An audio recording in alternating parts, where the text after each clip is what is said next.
नमस्कार मैत्रिणींनो, तुमचं स्वागत आहे परत एकदा माझ्या व्हिडिओमध्ये. तर आपण जो गव्हाचा जो कुरड्या करताना जो कुच्चा उरतो ना, ते फेकून देतो.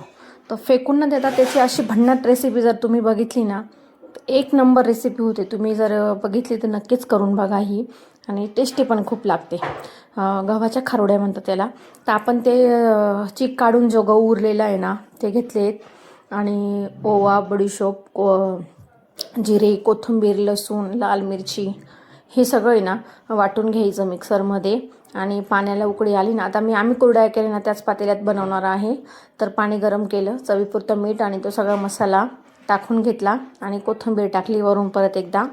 आणि जो गव्हाचा कुच्चा उरला आहे ना, त्याच्यामध्ये आम्ही थोडीशी ना जाड ज्वारी दळून टाकलेली आहे. तर कमीत कमी ना पावशर अशी वरून ज्वारी दळून टाकली. आता हे सगळं मिक्स करून आहे ना, पाण्याला पण आपल्याला एका साईडला उकळी आलेली आहे. तर छान असं ना आपण आहे ना त्याच्या खारोड्या बनवून घेणार आहोत. आणि हे आता मिश्रण आपण त्याच्यात टाकणार आहोत. सगळं मिक्स करून घ्यायचं पहिले. ज्वारीचं जे जाड दळलेलं पीठ आहे ते, आणि गव्हाचा जो कुच्चा असतो ना, तो पूर्ण हाताने असा मस्त मिक्स करून घ्यायचे, जेणेकरून दोन्ही मिक्स झाली पाहिजे, एकजीव झाली पाहिजे. आता ते त्याच्यात टाकून आपण आहे ना मस्त खिशी घेऊन घेऊ. खिशी घेतल्यावर ते एक थोडंसं 10-15 मिनिट शिजून द्यावं लागतं. लई वेळ शिजू नाही द्यावं लागत. शिजलं ना तर ते असं सुक्कं होतं, पिठासारखं नाही का, कोरडं होतं. आणि मग त्याच्या आपण कोरडं झालं ना असं थापून, जसे हे करतो ना आपण, कसे पापड करतो तसंच करावं लागतं. हे शिजलं का आपोआप कोरडं होतं. आणि मग हे ना कागदावर असं ओल्या हाताने ना थापून घ्यावं लागतं.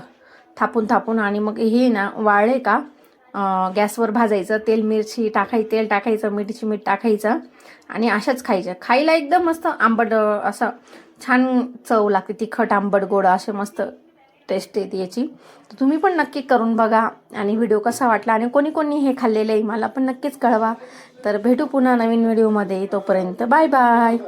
व्हिडिओ बघितल्याबद्दल धन्यवाद. व्हिडिओ आवडला तर लाईक, शेअर, सबस्क्राईब नक्कीच करा ताईंनो.